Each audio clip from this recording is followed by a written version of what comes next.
Welcome to this episode of Growth on Purpose with me, Claire Chandler. This episode is brought to you by the Strategic Advisor Board and my company, Talent Boost. I help executives and business owners get their teams working together more effectively in less time with less cultural resistance so they can accelerate their business growth on purpose. Today, I want you to get vulnerable. Now, I know what you're thinking. This is not one of those episodes where I'm going to get you to cry on cue.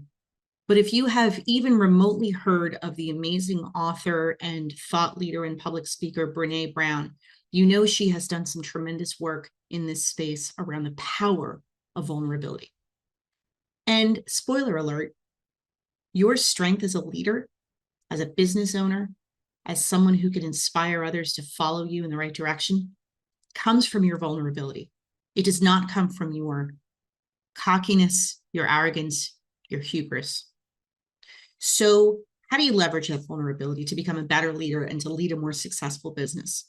Well, here are 3 ways you can do that. The first way comes from your own self-awareness. Acknowledge that you don't know everything because, again, spoiler alert, your people already know that you don't have all the answers. You couldn't possibly. That's why you have a team in the first place. So being self-aware of what you know and what you don't know, what you're good at and what you're not, is the first key to genius level performance. The second key is authenticity. And that word tends to get overused and used incorrectly. But what I mean by that is you need to be authentic and authentically vulnerable. Lean into your strengths and understand where you have weaknesses or blind spots or things that don't come as naturally to you. Invite other people into your conversations. Ask for their input.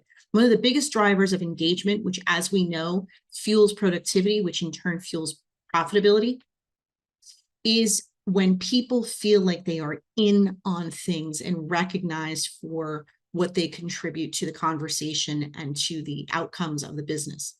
So ask for their input, invite them in. And of course, you can't do that if you don't have people around you. So the third key in embracing vulnerability and tapping into that power and making that a strength for you is to surround yourself with people who complement you, not compliment you. So here's a little spelling test. Compliment with an E means people who balance you out, people who are strong where you have a blind spot, not compliment with an I, where you surround yourself with an echo chamber of yes men and women. I challenge you to create an environment where others can also challenge you and challenge each other respectfully, where people are recognized and rewarded for speaking up, for challenging the status quo, and for disagreeing respectfully with the boss. It's really important that you understand that as a leader, you don't have to know everything. Your people know you don't know everything. And you have to lean into that vulnerability because I promise if you do it right, if you do it authentically, and if you do it consistently, your people will not be able to help themselves from following you anywhere you want to lead them. So thanks for watching today's episode of Growth on Purpose. I hope you gained at least one valuable tip you can apply to your business right now. This is just one small part of my proven 9-step system for building commitment, aligning leaders, and accelerating your growth.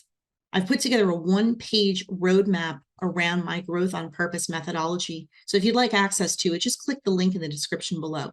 And please make sure to comment, like, and subscribe to this channel so you can get daily updates.